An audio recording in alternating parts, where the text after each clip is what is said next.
नमस्कार, હું આદર્શ છું. વેલકમ ટુ આદર્શ એજ્યુકેશન સોસાયટી.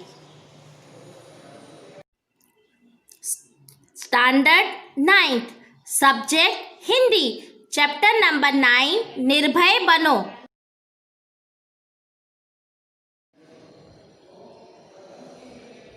आइए बाल मित्रों, तो अब हम पाठ पढ़ते हैं. प्रियोदा. प्रियव्रत मैट्रिक में पढ़ता था. अब प्रियोदा, तो प्रियोदा का पूरा नाम क्या है? तो प्रियव्रत राय मैट्रिक में पढ़ता था. स्कूल के सभी लड़के और मास्टर उसको प्यार करते थे. स्कूल ही नहीं, उस छोटे से कस्बे में उसको प्रायः सभी जानते थे. प्रायः मतलब हमेशा. बाल मित्रों, मैंने यहाँ पर समानार्थी शब्द लिख लिए हैं और कुछ समानार्थी शब्द मैं बोलती चली जा रही हूँ, तो आप उसको ध्यान से सुनना. प्रायः यानी हमेशा, सभी जानते थे. जानते यानी पहचानते थे.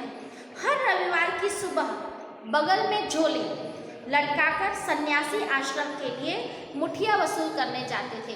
मुठिया वसूल करना मतलब आपको इसमें एक मुट्ठी भर अनाज. अब बगल में झोली मतलब कंधे पर ऐसे झोली टांगना. और झोली सन्यासी की तरह, यानी आप जानते हो कि सन्यासी है, जब कुछ मांगने के लिए निकलते हैं तो कपड़े की झोली होती है, तो वो क्या करते हैं, कपड़े की झोली को कंधे पर टांगकर सन्यासी आश्रम के लिए मुठिया वसूल करने के लिए, यानी मुट्ठी भर अनाज लोगों के पास जाकर मांगने के लिए निकलते हैं. कभी निकलता है, कभी अकेला, कभी साथियों के साथ, या तो कभी कभी अकेला जाता था और क्या कभी कोई उसके मित्र साथी उसके साथ होते थे. स्कूल का कोई छात्र या शिक्षक बीमार पड़ा कि प्रियोदा अपनी टोली के साथ उसके घर में हाजिर. टोली मतलब दल के साथ वह हाजिर हो जाता था. हाजिर हो जाना यानी उपस्थित हो जाना. जब तक रोगी भला चंगा ना हो जाए, भला चंगा ना होना अर्थात जब तक स्वस्थ ना हो जाए, उसका दल सेवा में जुटा रहता था. अब प्रियोदा है, वो क्या करते थे, अपनी टोली के साथ, अपनी टोली मतलब अपने दल के साथ, यदि कोई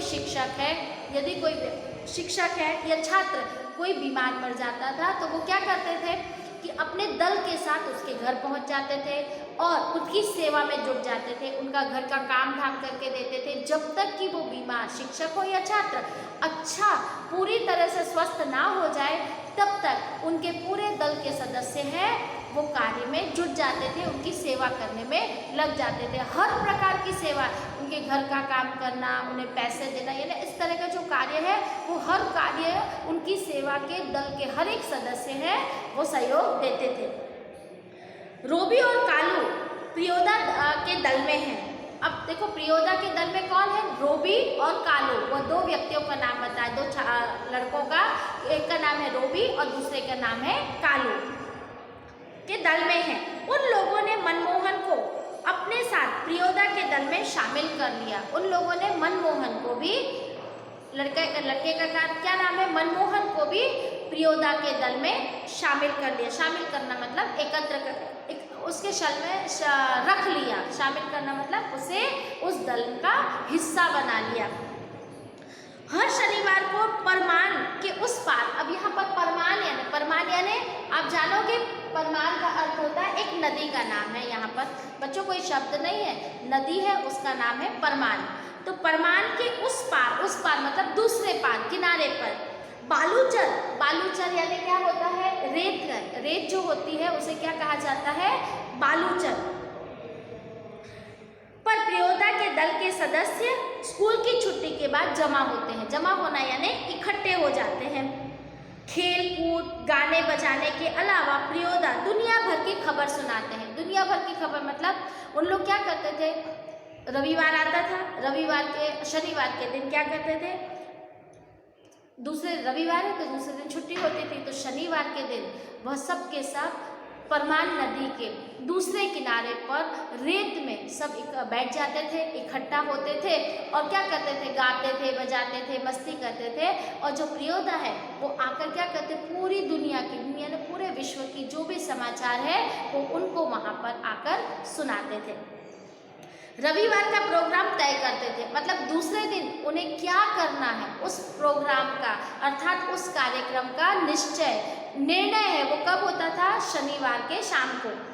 किस मोहल्ले में कौन जाएगा मुठिया वसूलने, किस बीमार की सेवा करने कौन कौन जाएगा। मतलब रविवार के दिन उनका क्या काम होता था कि शनिवार के दिन उन लोग शाम को सब मिलकर इकट्ठा होकर निर्णय करते थे, फैसला करते थे कि अब कौन से मोहल्ले में अनाज को वसूल करने जाना या अनाज लेने के लिए जाना है, किस जगह पर कौन बीमार है, तो उन बीमारों की सेवा करने के लिए कौन कौन जाने वाला है, इस बात को उन लोग शाम को तय करते थे शनिवार के, और रविवार के दिन इनका यह कार्यक्रम होता था। उस दिन मनमोहन का परिचय देते हुए कालू ने कहा, अभी तक मनमोहन उनके दल का सदस्य नहीं था, उसे शामिल तो किया परंतु प्रियोदय से उनकी मुलाकात नहीं हुई थी। उन लोगों ने प्रियोदा, यह मोना यानी मनमोहन है, खूब तेज लड़का है, क्लब का सदस्य होना चाहता है। यह मनमोहन है, इस लड़के का नाम मनमोहन है, लोग उसे प्यार से मोना कहते हैं, और ये हमारे दल के सदस्य बनना चाहता है। प्रियोदा ने मनमोहन को सिर से पैर तक देखा। सिर से पैर तक देखना मतलब ऊपर से नीचे तक ध्यान से गौर से देखना। पूछा, भारतवर्ष में एक ऐसे आदमी का नाम लो जिन्हें लोग भगवान का अवतार समझते हैं। उसने प्रश्न क्या किया, क्योंकि वह क्लब का सदस्य होना चाहता था, इसलिए प्रियोदा ने उससे एक प्रश्न पूछा कि तुम बताओ कि भारतवर्ष में एक ऐसा कौन महान व्यक्ति है जिसे लोग भगवान का अवतार समझते हैं। तो मनमोहन ने तुरंत ही जवाब दिया कि महात्मा गांधी। ठीक है, तुम पढ़ लिख कर क्या बनना चाहते हो? प्रियोदा ने उससे प्रश्न पूछा कि तुम पढ़ लिख कर क्या बनना चाहोगे। मनमोहन चुप रहा और वो कोई भी उत्तर नहीं दिया। फिर बोला धीरे से, पहले तो उसने कोई जवाब नहीं दिया, फिर धीरे से बोला कि वकील बनना चाहता हूँ। सभी ठठाकर हंसने लगे। ठठाकर मतलब बहुत ही ज़्यादा जोर जोर से ठहाके मारकर हंसने लगे, लेकिन प्रियोदा गंभीर थे, हुई रहे। बोले, ठीक है, बीमार लोगों की सेवा करना जानते हो?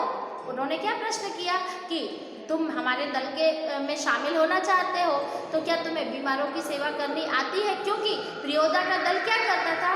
बीमारों की सेवा करता था। इसलिए उन्होंने क्या पूछा कि तुम बीमारों की सेवा करना या उनकी देखभाल करना तुम्हें बनता है? सीख लेंगे। उसने क्या उत्तर दिया? सीख लेंगे, अर्थात मैं आपके दल में सदस्य में शामिल मुझे कर लोगे तो मैं सेवा करना भी सीख जाऊंगा। शाबाश।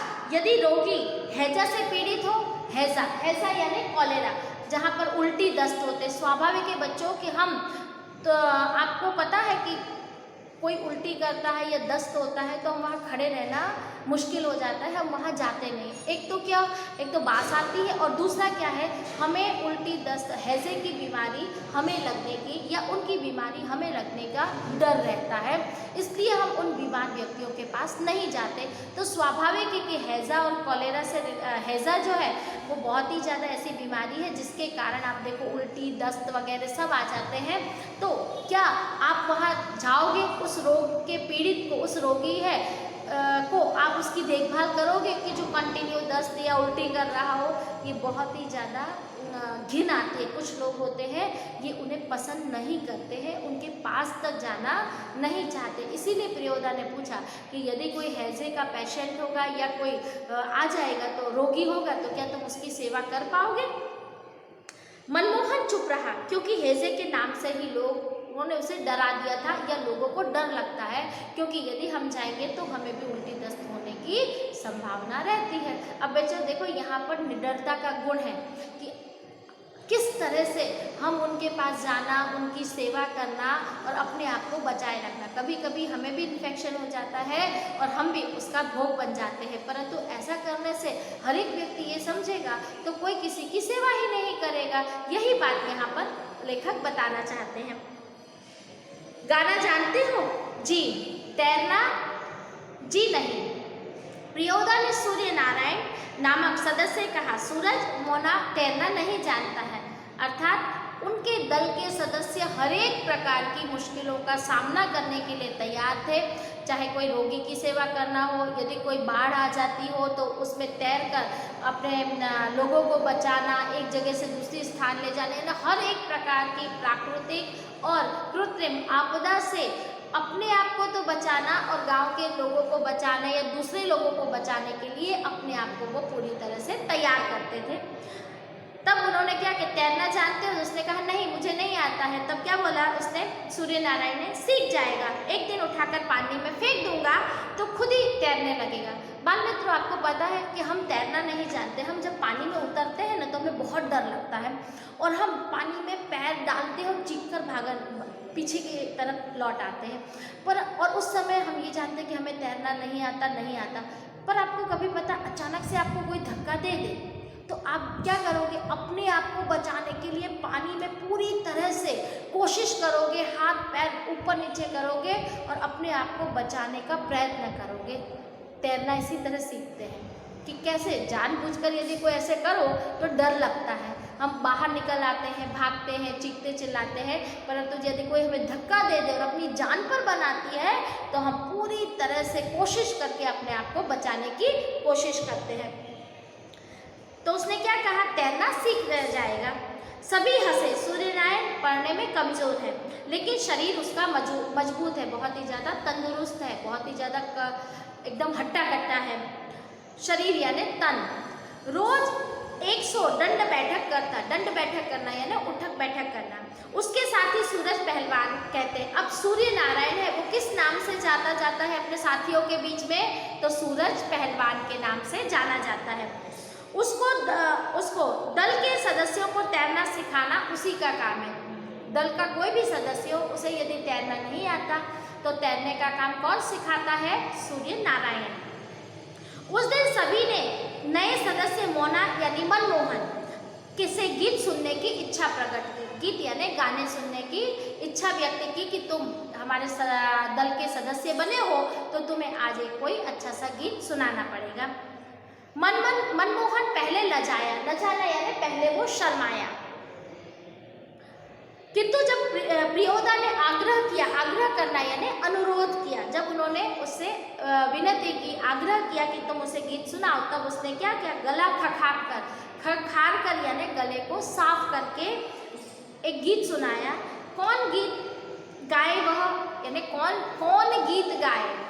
लोक शब्दों का प्रयोग किया। कौन गीत गाए वह उसने शुरू किया।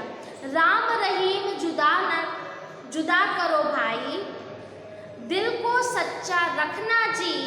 गीत समाप्त होने के बाद प्रियोदा बोले, वाह बहुत मीठा गला है तुम्हारा। कालू तुम प्रभात फेरी वाले दोनों गीत मोना को सिखा देना। अब प्रभात फेरी बाल मित्रों, आप जानते हो कि सवेरे सवेरे कुछ लोग इकट्ठा होकर प्रभात फेरी के लिए निकलते हैं, गीत भजन वगैरह गाते जाते हैं और उनके हाथ में मंजीरा वगैरह होता है, वो कोई गीत है वो गुनगुनाते हैं। उनके जो दल ने जो गीत सीखा रहता है उस दल के सदस्य सभी मिलकर प्रभात फेरी निकालते हैं और गीत को गाते हुए चले जाते हैं। तो प्रियोदा ने क्या कहा कि तुम जो हम प्रभात फेरी में कोई वह जो गीत गाते हैं वो दोनों गीत है, तुम इस मोना को सिखा देना। Thank you for joining us.